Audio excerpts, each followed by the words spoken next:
Friends, welcome back to my YouTube channel. Friends, आज के video में आप देखने वाले हैं हिंदी साहित्य का इतिहास, जो कि आचार्य रामचंद्र शुक्ल जी के द्वारा लिखा गया है। शुक्ल जी ने हिंदी साहित्य के इतिहास को चार कालखंडों में विभाजित किया है, जिसमें से हमने 3 कालखंड आदिकाल, भक्तिकाल और रीतिकाल, ये तीनों काल पूरी तरीके से कंप्लीट कर लिया है। अभी हमारा आधुनिक काल चल रहा है, जिसमें से अब तक हमने गद्य खंड को समाप्त कर लिया है। गद्य का विकास किस तरीके से हुआ, उसका निर्माण किस तरीके से हुआ, उसका प्रसार कैसे हुआ और उसमें हिंदी भाषा, ब्रज भाषा में किस प्रकार गद्य की रचनाएं की जाने लगी, किन्होंने हिंदी भाषा का पक्ष लिया, किस प्रकार से हिंदी साहित्य में लाया, ये सब बातें हम लोगों ने देख लिया है। आज हम आधुनिक काल के काव्य खंड को देखेंगे, लेकिन इसके पहले काव्य खंड स्टार्ट करने से पहले हम शुक्ल जी की पुस्तक से ही विषय वस्तु देख लेते हैं कि काव्य खंड के अंतर्गत शुक्ल जी ने किन किन चीज़ों का समावेश किया है।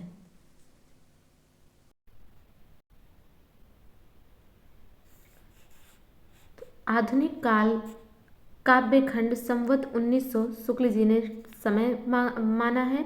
इसके अलावा प्रकरण 1 में काव्य खंड पुरानी धारा के अंतर्गत किन किन चीज़ों का समावेश किया है, इसे हम देखते हैं। प्राचीन काव्य परंपरा, ब्रज भाषा काव्य परंपरा के कवियों का परिचय दिया गया है। इसके अलावा पुरानी परिपाटी से संबंध रखने के साथ ही साहित्य की नवीन गति परिवर्तन में योग देने वाले कवि, भारतेंदु द्वारा भाषा परिष्कार का कार्य किया गया, उनके द्वारा स्थापित कवि समाज, उनके भक्ति श्रृंगार के पद और कवियों के परिचय। इसके बाद प्रकरण 2 काव्य खंड में ये नई धारा है, प्रथम उत्थान। तो वो तो रही पुरानी धारा की बात। आगे अब है प्रकरण 2 में काव्य खंड नई धारा प्रथम उत्थान संवत 1925 से 50। इसमें काव्य धारा का क्षेत्र विस्तार क्या हुआ, विषय की अनेक रूपता और उनके विधान में परिवर्तन, इस काल के प्रमुख कवि, भारतेंदु बाड़ी का उच्चतम स्तर, उनके काव्य विषय और विधान का ढंग, प्रताप नारायण मिश्र के पद्यात्मक निबंध। इसके बाद है बद्री नारायण चौधरी का क्या कार्य रहा है, कविता में प्राकृतिक दृश्यों की संश्लिष्ट योजना और नए विषयों पर कविता। तो ये रही विषय सूची, जो कि शुक्ल जी के द्वारा उनकी ही पुस्तक में वर्णित है। अब हम इसे, जो इसका मूल टेक्स्ट है, उसे अच्छे से पढ़ेंगे। प्रकरण 1 काव्यखंड संवत 1900 से 1925 पुरानी धारा में क्या चीज़ें हैं, इसे हम देखते हैं। शुक्ल जी कहते हैं कि गद्य के आविर्भाव और विकास काल से लेकर अब तक कविता की वह परंपरा भी चलती आ रही है जिसका वर्णन भक्ति काल, रीति काल के भीतर हुआ है। तो शुक्ल जी क्या कह रहे हैं कि गद्य के आविर्भाव और विकास से लेकर अब तक कविता की वह परंपरा भी चली आ रही जिसका वर्णन भक्ति काल और रीति काल के भीतर हुआ है। भक्ति भाव के भजनों, राजवंश के ऐतिहासिक चरित्र काव्यों, अलंकार और नायिका भेद के ग्रंथों तथा श्रृंगार और वीर रस के कवित्व, सवैयों और दोहों की रचना बराबर होती आ रही। नगरों के अतिरिक्त हमारे ग्रामों में भी न जाने कितने बहुत अच्छे कवि पुरानी परिपाटी के मिलेंगे। ब्रज भाषा काव्य की परंपरा गुजरात से लेकर बिहार तक और कुमायूं गढ़वाल से लेकर दक्षिण भारत की सीमा तक बराबर चलती आई है। कश्मीर के किसी ग्राम के रहने वाले ब्रज भाषा के एक कवि का परिचय हमें जम्मू में किसी महाशय ने दिया था। यह शुक्ल जी कह रहे हैं कि कश्मीर के किसी ग्राम के रहने वाले ब्रज भाषा के एक कवि का परिचय हमें जम्मू में किसी महाशय ने दिया था और शायद उनके 2-1 सवैये भी सुनाए थे। गढ़वाल के प्रसिद्ध चित्रकार भोला राम ब्रज भाषा के बहुत अच्छे कवि थे, जिन्होंने अपने गढ़ राजवंश काव्य में गढ़वाल के 52 राजाओं का वर्णन दोहा चौपाइयों में किया है। तो गढ़वाल के प्रसिद्ध चित्रकार और हैं भोला राम, जो कि ब्रज भाषा के कवि भी हैं। इन्होंने 52 राजाओं का वर्णन दोहों में किया है। आगे है वह श्रीनगर गढ़वाल के राजा प्रद्युम्न शाह के समय में थे। कुमाऊं गढ़वाल पर जब नेपाल का अधिकार हुआ तब नेपाली सूबेदार हस्तिदल चौतरिया के अनुरोध से इन्होंने उक्त काव्य लिखा था। भोलाराम का जन्म संवत 1817 में और मृत्यु 1890 ईस्वी में हुआ। उन्होंने अपने ग्रंथ में बहुत सी घटनाओं का आंखों देखा वर्णन लिखा है, इससे उसका ऐतिहासिक मूल्य भी है। ब्रजभाषा काव्य परंपरा के कुछ प्रसिद्ध कवियों और उनकी रचनाओं का उल्लेख नीचे दिया जा रहा। तो ब्रजभाषा काव्य परंपरा के पहले हम कवि देख लेते हैं। सबसे पहले हैं सेवक। ये असनी वाले ठाकुर कवि के पौत्र थे। जैसे कि हमने पढ़ा है कि असनी वाले जो ठाकुर हैं वो 3 ठाकुर हुए हैं, उनमें से असनी वाले ठाकुर के पौत्र हैं और काशी के रईस बाबू देवकी नंद के परपौत्र बाबू हरिशंकर के आश्रय में रहते थे। ये ब्रजभाषा के अच्छे कवि थे। तो सेवक के विषय में आपको याद रखना है कि ये ब्रजभाषा के अच्छे कवि थे। इन्होंने वाग विलास और इनकी जो ग्रंथ है वाग विलास वो बड़ा ग्रंथ है जो कि नायिका भेद पर बनाया गया है। इसे भी आपको याद रखना है कि सेवक का ग्रंथ है वाग विलास और ये ब्रजभाषा के जानकार थे। इसके अतिरिक्त बरवा छंद में एक छोटा नक्सिक भी है। इनके सवैये सर्वसाधारण में प्रचलित हो गए थे। कभी सेवक बूढ़े गए तो कहाँ पर हनौज है मौज मनोज ही की। क्या कह रहे हैं कि कुछ बुढ़े रसिक अब तक कहते सुने जाते हैं। इनका जन्म संवत 1872 में और मृत्यु संवत 1938 में हुई। तो ये रहा सेवक के विषय में, जिसमें से मात्र आपको 2-3 लाइन याद रखना है कि सेवक ब्रजभाषा में कविता करते थे और इन्होंने एक वाग विलास नाम का काफ़ी बड़ा नायिका ग्रंथ बनाया था और इनकी एक उक्ति भी है, इसे भी आप याद रख सकते हैं। बस इसके अलावा इनके विषय में कुछ भी आपको जानने की बहुत ज़्यादा ज़रूरत नहीं। इसके बाद है महाराज रघुराज सिंह रीवा नरेश। इनका जन्म संवत 1880 में और मृत्यु संवत 1936 में हुई। इन्होंने भक्ति और श्रृंगार के बहुत ग्रंथ रचे। तो महाराज रघुराज सिंह रीवा नरेश, इनका राम स्वयंवर संवत 1926 नामक वर्णात्मक प्रबंध काव्य बहुत ही प्रसिद्ध है, जिनमें अनेक छंदों में सीताराम के विवाह का बहुत ही विस्तृत वर्णन है। वर्णनों में इन्होंने वस्तु की गिनती, राजसी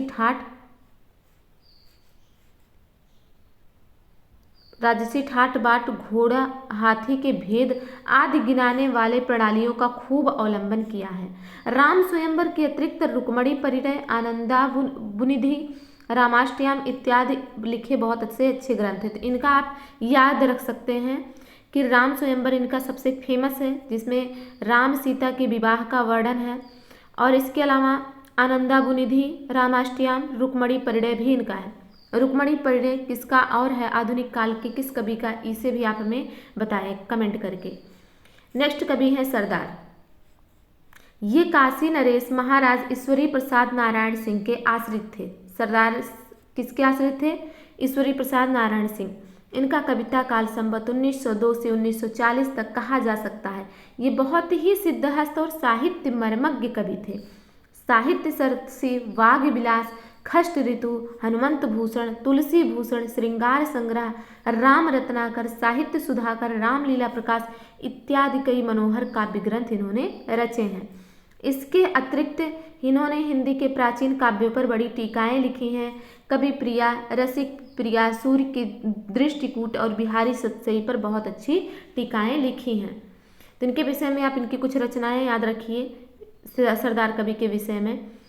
नेक्स्ट कवि हैं बाबा रघुनाथ दास राम सनेही। ये अयोध्या के एक साधु थे और अपने समय के बड़े भारी महात्मा माने जाते थे। तो इम्पॉर्टेंट है, याद रखिए कि बाबा रघुनाथ दास राम सनेही। संवत 1911 में इन्होंने विश्राम सागर नाम का एक बड़ा ग्रंथ बनाया, जिसमें अनेक पुराणों की कथाएं संक्षेप में दी गई हैं।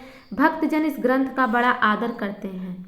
ये भी आपको याद रखना है कि बाबा रघुनाथ दास राम सनेही तो कहाँ से हैं? रामलला की जन्मभूमि अयोध्या से हैं और इनका जो ग्रंथ है वो विश्राम सागर है। इसके बाद है ललित किशोरी। ललित किशोरी, इनका नाम शाह कुंदन लाल था। ललित किशोरी जी का क्या नाम था? शाह कुंदन लाल। इससे भ्रमित मत हो जाइएगा कि ये किसी स्त्री कवित्री हैं। तो ये कवि हैं ललित किशोरी, जिसका नाम कुंदन लाल था। ये लखनऊ के एक समृद्ध वैश्य घराने में उत्पन्न हुए थे। पीछे वृंदावन में जाकर एक विरक्त भक्ति की भांत रहने लगे, विरक्त भक्त के भांत रहने लगे। इन्होंने भक्ति और प्रेम संबंधी बहुत से पद और गजलें बनाई। कविता काल संवत 1913 से 1930 तक समझना चाहिए। वृंदावन का प्रसिद्ध शाह जी का मंदिर इन्हीं का बनवाया है, तो ये आप याद रख सकते हैं कि वृंदावन का प्रसिद्ध शाह जी का मंदिर किसके द्वारा बनवाया गया है, तो ललित किशोरी जी के द्वारा। आगे है राजा लक्ष्मण सिंह। इनके विषय में आप पहले भी पढ़ चुके हैं कि हिंदी को साहित्य में स्थान देने का काम इन्होंने किया, बहुत ही महत्वपूर्ण भूमिका इन्होंने निभाया है। राजा लक्ष्मण सिंह ये हिंदी के गद्य प्रवर्तकों में हैं। इनका उल्लेख गद्य के विकास के प्रकरण में हो चुका है, जैसा कि हमने भी बताया कि इनके विषय में हमने पहले पढ़ लिया है। इनकी ब्रजभाषा की कविता भी बड़ी ही मधुर और सरस होती थी। ब्रजभाषा की सहज मिठास इनकी वाणी से टपकी पड़ती थी। इनके शकुंतला के पहले अनुवाद में तो पद्य ना था, पर पीछे जो संस्करण इन्होंने निकाला उसमें मूल श्लोकों के स्थान पर पद्य रखे गए। ये पद्य बड़े ही सरस हुए। इसके उपरांत संवत 1938 और 1940 के बीच उन्होंने मेघदूत का बड़ा ही ललित और मनोहर अनुवाद निकाला। मेघदूत जैसे मनोहर काव्य के लिए ऐसा ही अनुवादक होना चाहिए था। इस अनुवाद के सवैये बहुत ही ललित और सुंदर है। जहाँ चौपाई दोहे आए हैं वह स्थल उतने सरस नहीं हैं। नेक्स्ट कवि हैं लच्छीराम या ब्रह्मभट्ट। इनका जन्म संवत 1818 में अमोढ़ा जिला बस्ती में हुआ। लच्छीराम, जिनका अन्य नाम ब्रह्मभट्ट, इनका अन्य नाम भी आप याद रखिएगा। ये कुछ दिन अयोध्या नरेश महाराज मान सिंह, जो कि प्रसिद्ध कवि देव के यहाँ रहे। पीछे बस्ती के राजा शीतला बकस सिंह, जो एक अच्छे कवि थे, बहुत सी भूमि पाई उनके पास ये रहे और वहाँ पर बहुत सी भूमि पाई।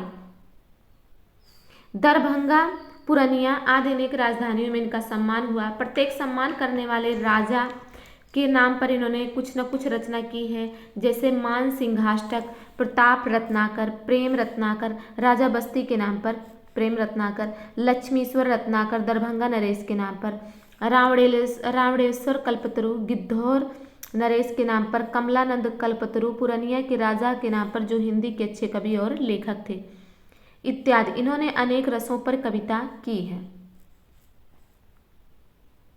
समस्या पूर्ति बहुत जल्दी किया करते थे। वर्तमान काल में ब्रज भाषा की पुरानी परिपाटी पर कविता करने वालों में ये बहुत प्रसिद्ध हुए।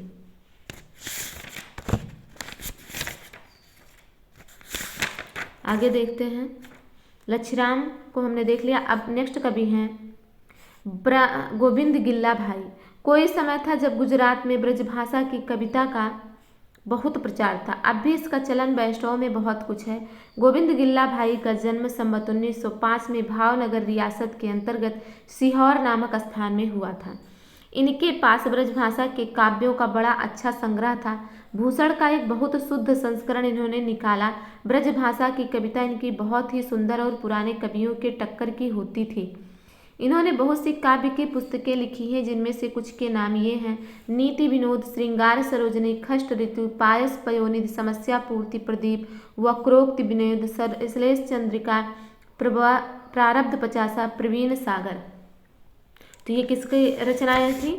ये हैं गोविंद गिल्ला भाई की रचनाएं। तो काफ़ी बहुत इंपॉर्टेंट नहीं है, इसलिए आप इन्हें देख लीजिए कि जिससे अगर आ जाए एग्जाम में तो आप पहचान सके। फिलहाल जो थोड़ा सा प्रचलित कवि रहते हैं उनके विषय में प्रश्न ज़्यादा पूछा जाता है। नेक्स्ट कवि है नवनीत चौबे। पुरानी परिपाटी के आधुनिक कवियों में चौबे जी की बहुत ख्याति रही है। ये मथुरा के रहने वाले थे।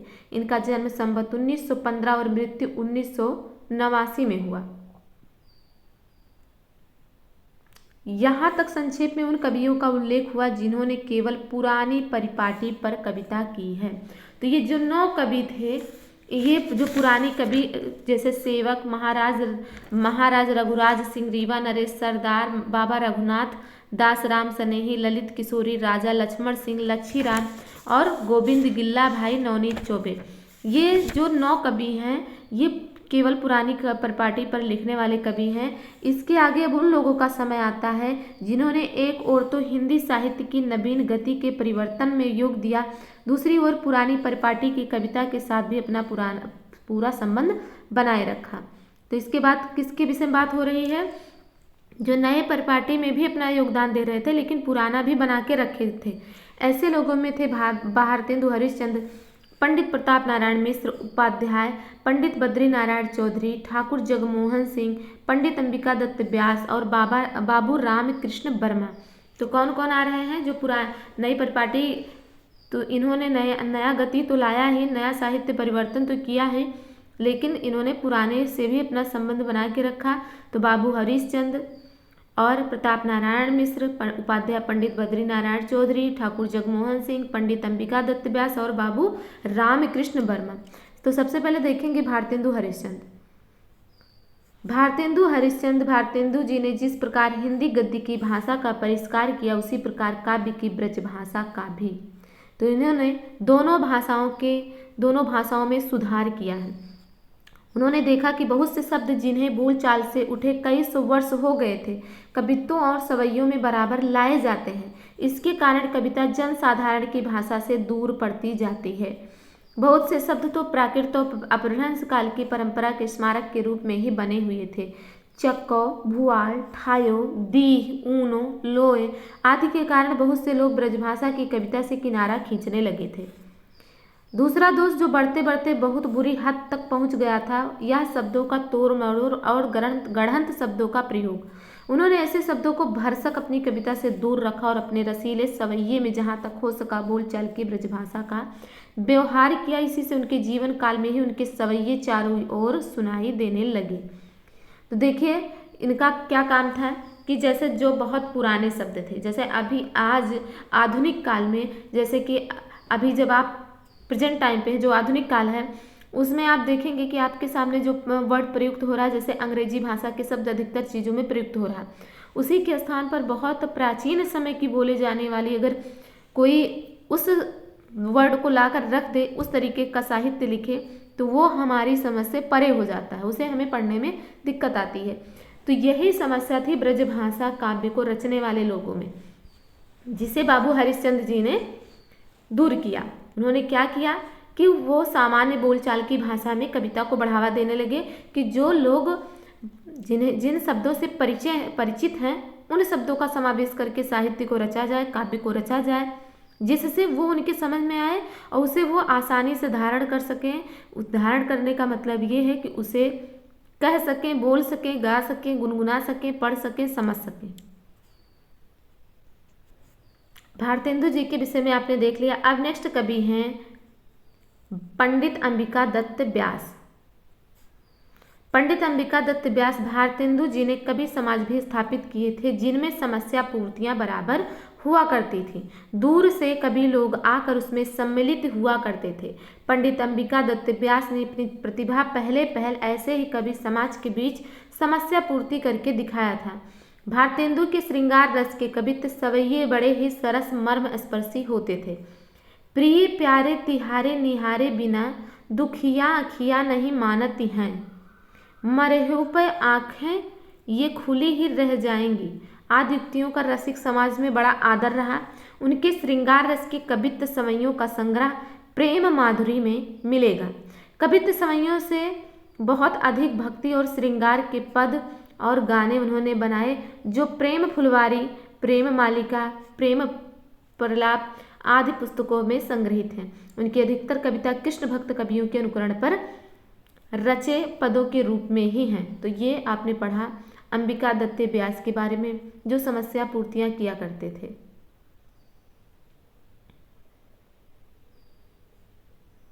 आगे है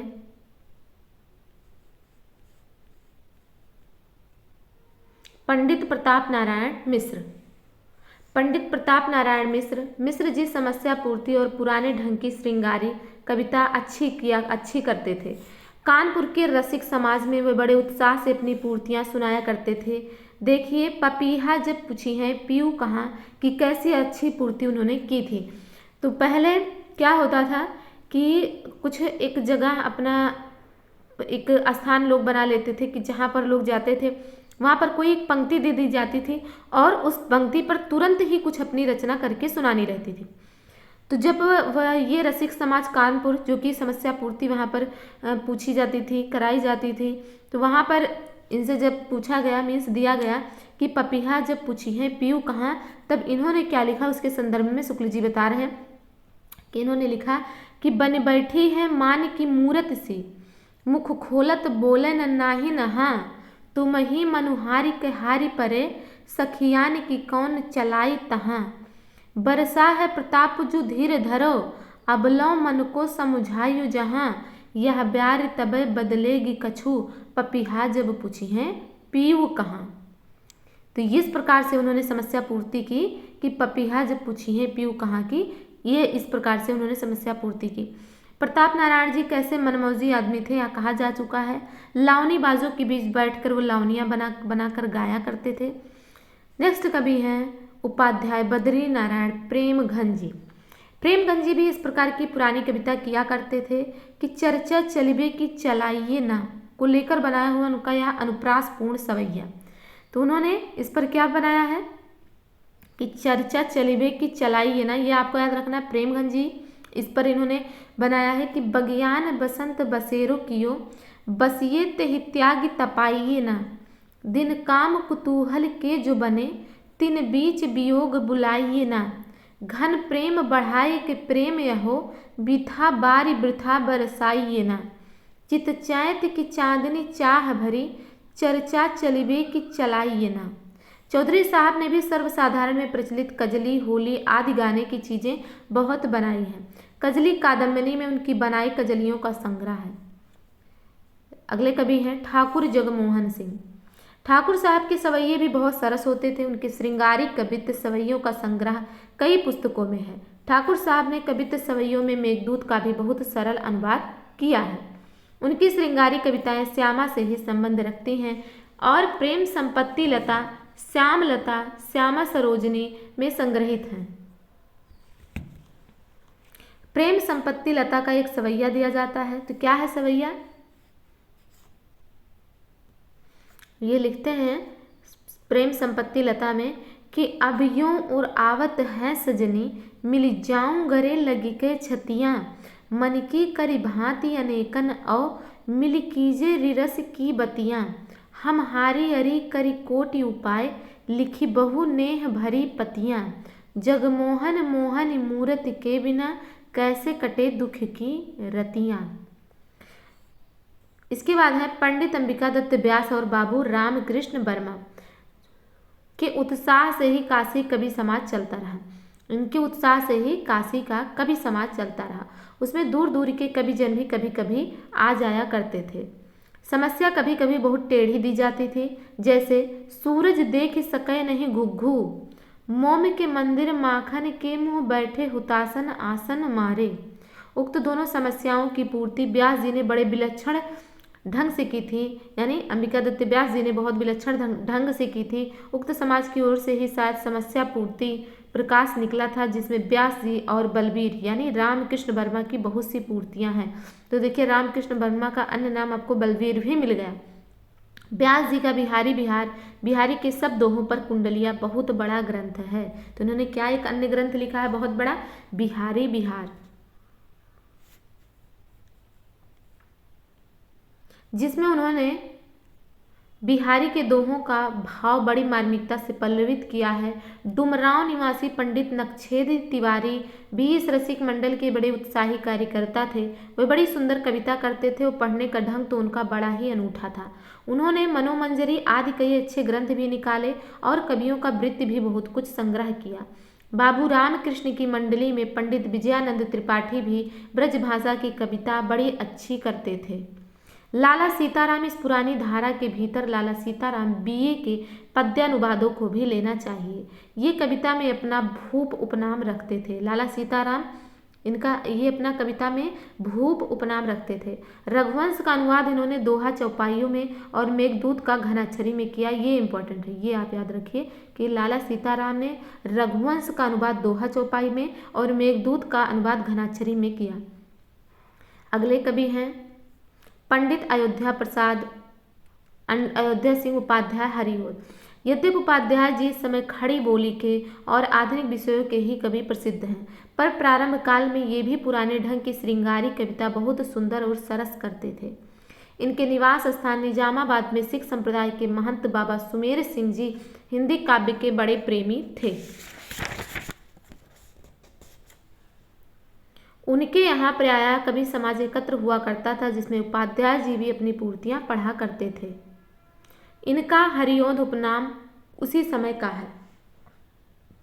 इनकी पुराने ढंग की कविताएं रस कलश में संग्रहित हैं, जिसमें इन्होंने नायिका के कुछ नए ढंग के भेद रखने का प्रयत्न किया है। ये भेद रस सिद्धांत के अनुसार ठीक नहीं उतरते। पंडित श्रीधर पाठक। पाठक जी का संबंध भी लोग खड़ी बोली के साथ ही अक्सर बताया करते हैं, पर खड़ी बोली की कविताओं की अपेक्षा पाठक जी की ब्रज भाषा की कविताएं ही अधिक सरस, हृदय ग्राहणी और उनकी मधुर स्मृति को चिरकाल तक बनाए रखने वाली हैं। यद्यपि उन्होंने समस्या पूर्ति नहीं की, नायिका भेद के उदाहरणों के रूप में कविता नहीं की, पर जैसी मधुर और रस भरी ब्रज भाषा उनके ऋतु संहार के अनुवाद में है, वैसी पुरानी कवियों में किसी किसी की ही मिलती है। शुक्ल जी कहते हैं कि श्रीधर पाठक के सवैयों में हम ब्रज भाषा जीता जागता रूप पाते हैं। वर्षा ऋतु वर्णन का यह सवैया ही लीजिए। तो इनका एक वर्षा ऋतु का वर्णन है, उसे देखते हैं हम कि बारी फुहार भरे बदरा सोई सोहत कुंजर से मतवारे। तो क्या है कि बारी फुहार भरे बदरा सोई सोहत कुंजर से मतवारे, बिजुरी ज्योति ध्वजा फहरे घन गर्जन शब्द सोई है नगारे, रोर को घोर को और न छोर नरेशन की सी छटा छवि धारे, कामिन के मन को प्रिय पावस आयो प्रिय नो मोहन डारे। तो ये इनकी वर्षा ऋतु वर्णन का सवैया है। अगले कवि हैं बाबू जगन्नाथ दास रत्नाकर। ब्रज भाषा की पुरानी परिपाटी के कवियों में रत्नाकर जी का स्थान बहुत ऊंचा माना जाता है। इनका जन्म काशी में भाद्रपद शुक्ल 6 संवत 1923 को और मृत्यु आषाढ़ शुक्ल 3 संवत 1989 को हरिद्वार में हुई। भारतेंदु के पीछे संवत 1946 से ही ये ब्रज भाषा में कविता करने लगे थे। हिंडोला आदि पुस्तकें इनकी बहुत पहले निकली थी। तो बाबू जगन्नाथ दास रत्नाकर का पुस्तक हिंडोला भी आपको याद रखना है। आगे है कि काव्य संबंधी एक पत्रिका भी इन्होंने कुछ दिनों तक निकाली। इनकी कविता बड़े बड़े पुराने कवियों के टक्कर की होती थी। पुराने कवियों में भी इनकी सी सूझ और उक्ति वैचित्र बहुत कम देखा जाता है। भाषा भी पुराने कवियों की भाषा से चुस्त और गठी हुई होती थी। तो ये है बाबू जगन्नाथ दास रत्नाकर के विषय में। आगे शुक्ल जी कहते हैं कि साहित्य तथा ब्रज भाषा काव्य के बहुत बड़े मर्मज्ञ माने जाते थे। इन्होंने हरिश्चंद्र, गंगावतरण और उद्धव शतक नाम की 3 बहुत ही सुंदर प्रबंध काव्य लिखे हैं। तो यह भी याद रखना है कि बाबू जगन्नाथ दास रत्नाकर ने हरिश्चंद्र, गंगावतरण और उद्धव शतक नाम की 3 प्रबंध काव्य लिखे हैं। अंग्रेज कवि पोप के समालोचना संबंधी प्रसिद्ध काव्य एस ऑन पोएट्रिक्स क्या है, एस ऑन क्रिटिसिज्म है। एसे ऑन क्रिटिसिज्म का रोला छंदों में अच्छा अनुवाद किया है। फुटकल रचनाएं तो इनकी बहुत अधिक है, श्रृंगार और वीर दोनों की। इनकी रचनाओं का बहुत बड़ा संग्रह रत्नाकर के नाम से नागरी प्रचारी सभा द्वारा प्रकाशित हो चुका है। गंगावतरण में गंगा के आकाश से उतरने और शिव के उन्हें संभालने के लिए सन्नद्ध होने का वर्णन बहुत ही ओजपूर्ण है। उद्धव शतक की मार्मिकता और रचना कौशल भी अद्वितीय है। इसके 2 कवित्व नीचे दिए जाते हैं। तो क्या है कवित्व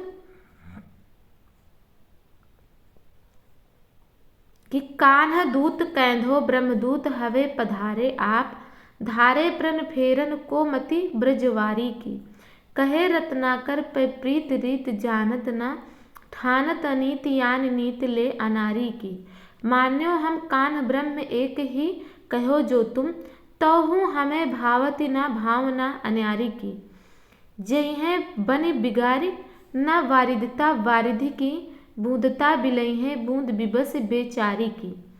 और दूसरा है क्या कि धरि राखो गुण ज्ञान गुण गौरव गुमान गोई, गोपिन को आवत न भावत भड़ंग है, कहे रत्नाकर करत टाएं टाएं वृथा, सुनत न को यहाँ यह मुँह चंग है, और हूँ उपाय केते सहज सुढंग उधो, सांस रोकिबो को कहा जोग ही कुढंग है, कुटिल कटारी है अटारी है उतंग अति, जमुना तरंग है तिहारो सत संग है।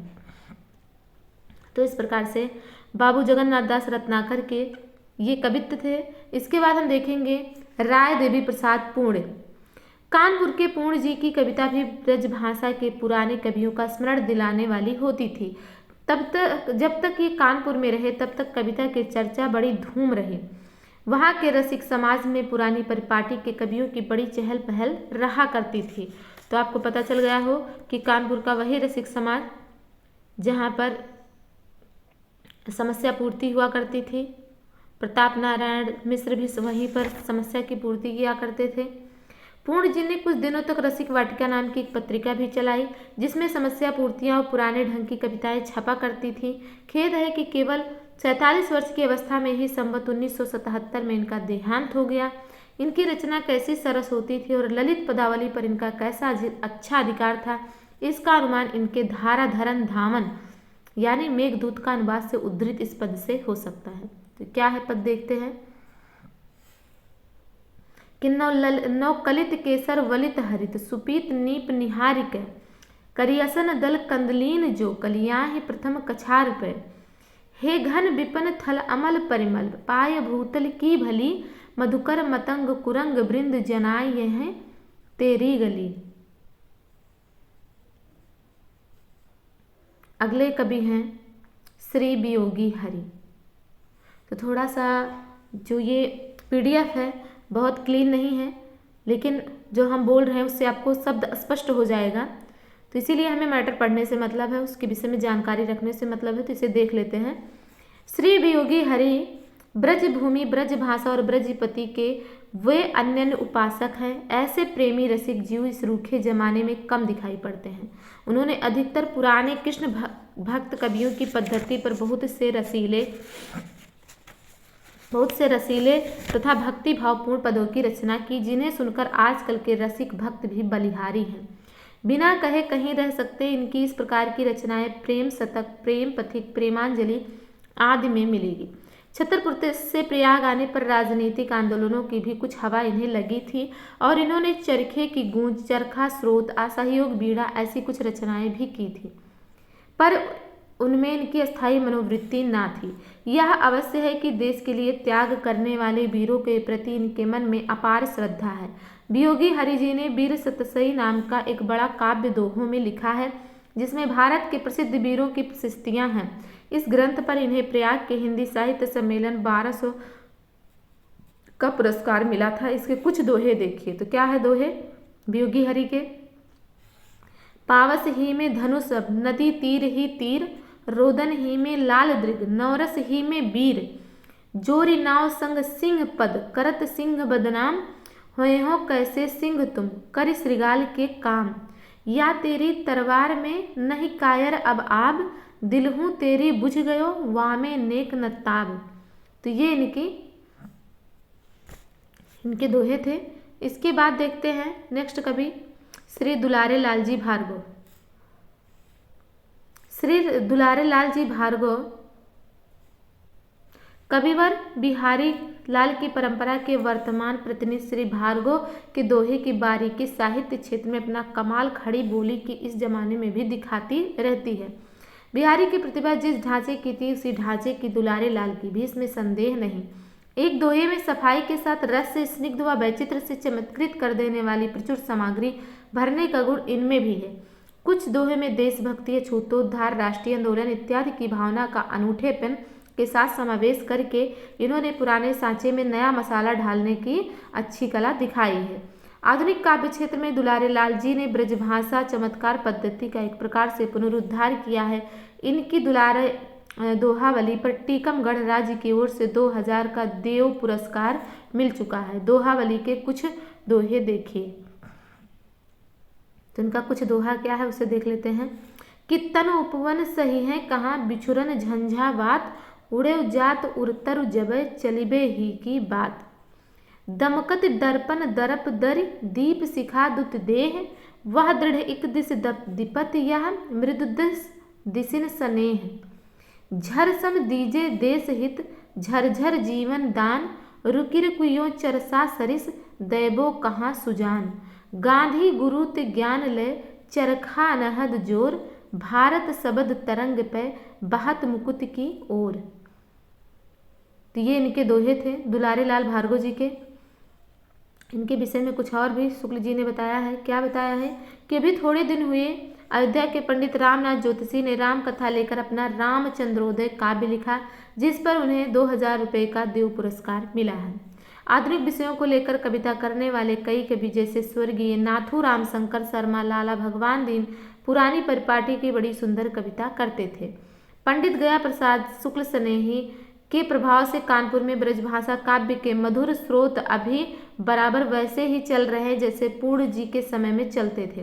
नई पुरानी दोनों परिपाटियों के कवियों का कानपुर अच्छा केंद्र है। ब्रजभाषा काव्य परंपरा किस प्रकार जीती जागती चल रही यह हमारे वर्तमान कवि सम्मेलनों में देखा जा सकता है।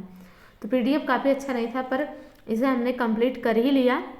तो ये आपको काव्य खंड शुक्ल जी का आधुनिक काल का काव्य खंड में किस प्रकार से किन किन कवियों का समावेश किया गया, कैसे पुरानी परिपाटी के कवियों ने कविताएं अपनी करी है, कैसे नए कवि आए हैं उन्होंने पुराने के साथ साथ नए को कैसे दिशा दिया है, इस विषय में हमने देखा है।